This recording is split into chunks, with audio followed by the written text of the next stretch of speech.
Untuk menghindari siksa kubur, jasad mayit dibakar aja, tak perlu dikubur. Kami menjawab, pertanyaan, Assalamualaikum warahmatullahi wabarakatuh. Akhir-akhir ini semakin banyak orang yang pandai dan kritis. Mereka menggunakan logikanya secara rasional dalam beragama.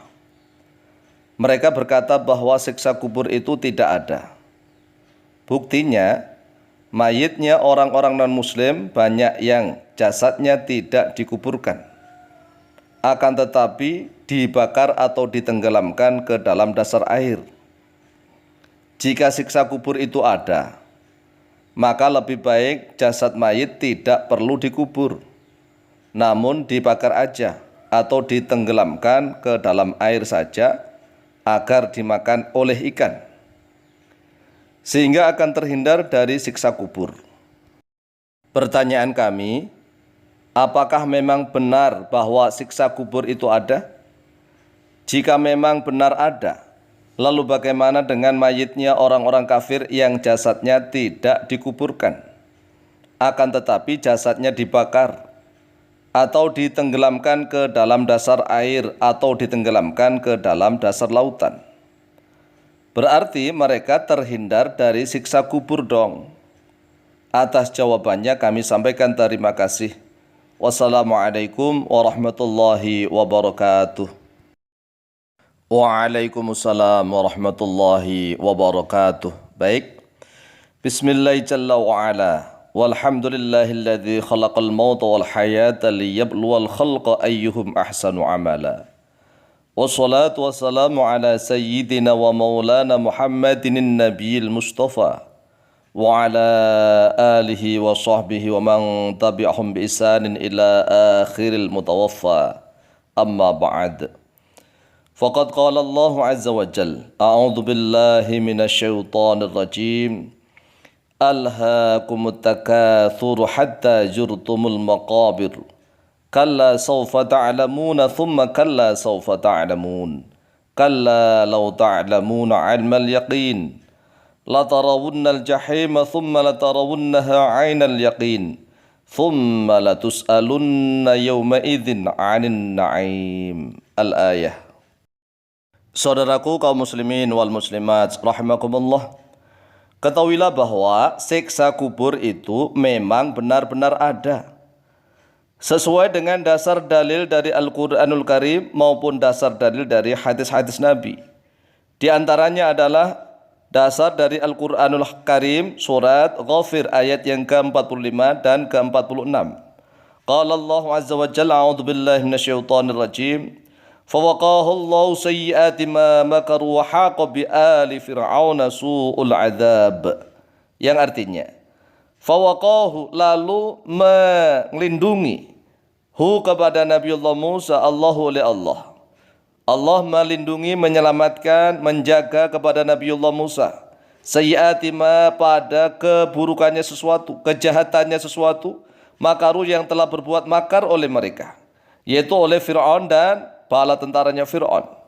Wahaqa, dan telah mengelilingi, haqa, mengelilingi, menyelimuti, menyelubungi, bi ali Fir'auna, pada keluarganya Fir'aun, ya termasuk Fir'aun di dalamnya, su'ul adzabi, oleh buruknya siksa. Di mana ini? Yaitu di alam barzakh. Fir'aun dan keluarganya Fir'aun, jasad mereka tertenggelam, ya, tenggelam, terendam di air, tenggelam di dasar lautan. Itu jasad mereka. Tetapi jiwa dan roh mereka, nyawa mereka berada di alam barzakh. Nafsun atau jiwa sukma mereka bersama roh mereka itu di alam barzakh, mereka dikelilingi oleh buruknya siksa. An-naru yu'raduna, an-naru bermula neraka, yu'raduna yaitu diperlihatkan terhadap mereka, dihadirkan terhadap mereka, alaiha atasnya nar, neraka, guduan di dalam waktu pagi, wa asyan, dan di dalam waktu sore. Jadi walaupun tubuh jasad mereka berada di dalam dasar lautan, tetapi sukma mereka, nyawa mereka berada di alam barzakh. Mereka selantiasa disiksa oleh Allah Azza wa Jalla, dan mereka senantiasa diperlihatkan tempat mereka di neraka nanti, kelak di yaumil qiyamah. Pada waktu sore selalu diperlihatkan tempat mereka di neraka. Ini mereka tambah tersiksa, tambah tersiksa. Wa yauma taqumus saatu, dan pada hari berdirinya kiamat, adkhilu, difirmankan kepada para malaikat, adkhilu, masukkanlah oleh kalian ala fir'auna, pada keluarganya Fir'aun, ya termasuk Fir'aun, asyaddal adabi, pada sedasat-dasatnya siksa. Jadi ini jelas dasar dari Al-Quran Karim surat Ghafir ayat yang ke-45-46. Adanya siksa kubur walaupun jasad mereka berada di dalam dasar lautan, tetapi sukma, nyawa mereka disiksa di alam barzakh. Tubuh mereka juga merasakan walaupun mereka tinggal tulang belulang. Dan Rasulullah SAW juga telah mengajarkan doa memohon perlindungan dari siksa kubur. Ini adalah dasar-dasar dalil nakli yang dinukil dari Al-Quran dan Al-Hadis. Adapun dalil aklinya, dalil akalnya secara rasional bisa kita jelaskan sebagai berikut. Saudaraku kaum muslimin wal muslimat rahimakumullah, ketahuilah bahwa kuburan atau pemakaman atau pembakaran mayit menjadi abu atau penenggelaman jasad mayit ke dalam air, semuanya itu tidak menjadi penghalang adanya siksa kubur. Karena siksa kubur itu hanyalah suatu istilah saja. Sedangkan hakikat yang disiksa itu bukanlah jasad secara langsung, akan tetapi roh atau nyawanya yang melayang ke alam barzakh. Barzakh artinya adalah alam antara dunia dan akhirat, bersama dengan nafsun atau jiwa atau sukmanya. Inilah yang disiksa secara langsung. Seperti orang yang bermimpi dalam tidur. Jasadnya masih tergeletak di tempat tidur, akan tetapi sukmanya atau jiwanya pergi melayang masuk ke dalam alam mimpi. Sukma atau jiwa di dalam alam mimpi tersebut mampu merasakan sakitnya siksaan dan juga mampu merasakan lezatnya berbagai kenikmatan.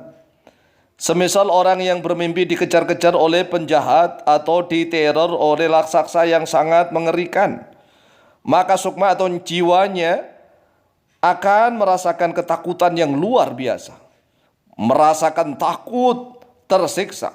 Bahkan jasadnya yang tergeletak tidur itu ikut kejang-kejang mengeluarkan keringat dingin. Ayo coba kita renungkan.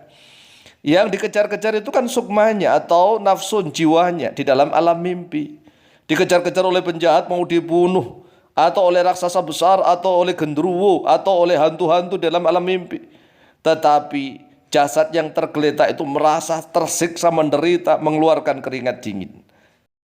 Sebaliknya, orang yang bermimpi bertemu dengan kekasihnya, kemudian ia bercinta dan bercumbu mesra hingga melakukan hubungan badan di dalam alam mimpi, maka sukmanya atau jiwanya akan merasakan lezatnya kenikmatan yang luar biasa. Bahkan tubuh atau jasadnya kesetrum hingga ikut mengeluarkan air mani atau sperma. Padahal tubuh atau jasad tersebut sedang tergeletak tidur, tidak bergerak. Lalu dari mana tubuh atau jasad tersebut mampu merasakan siksa di dalam alam mimpi dan juga mampu merasakan lezatnya kenikmatan di dalam alam mimpi? Padahal semua itu hanyalah mimpi. Mimpi itu hanya jiwa atau sukma atau nafsun saja yang keluar dari jasad atau raga. Apalagi manusia yang telah mati, maka bukan hanya sukma atau jiwanya saja yang melayang masuk ke alam barzakh. Akan tetapi roh atau nyawanya juga ikut keluar dari jasad atau raga bersamaan dengan nafsun atau jiwa atau sukmanya. Maka jelas sekali bahwa siksa yang diderita oleh jiwa atau sukma bersama nyawanya itu akan ikut dirasakan oleh jasad atau raganya. Walaupun jasad atau raga itu telah menjadi tulang belulang atau telah hangus terbakar menjadi abu. Karena manusia, namanya manusia itu terdiri dari 3 komponen pokok. Yang pertama yang membungkus ini jasad, disebut jasadun. Dalam bahasa Indonesia namanya raga. Ada raga. Kemudian ada yang menggerakkan disebut nafsun, jiwa atau sukma. jiwa atau sukma sebagai faktor penggerak. Kemudian ada faktor yang menghidupkan, yang menyebabkan hidup, disebut roh, rohon atau nyawa. Ada raga, ada sukma dan nyawa, raga, sukma, nyawa. Orang yang tidur itu hanya sukmanya saja yang melayang, nyawanya masih ada, karena dia masih hidup belum mati, nyawanya masih ada, hanya sukmanya yang melayang. Kalau orang mati, maka nafsun, jiwanya atau sukmanya itu bersama rohnya melayang masuk ke alam barzah. Oleh sebab itu, dia mampu merasakan luar biasa kenikmatan maupun siksa di alam kubur. Jadi alam kubur itu hanya istilah.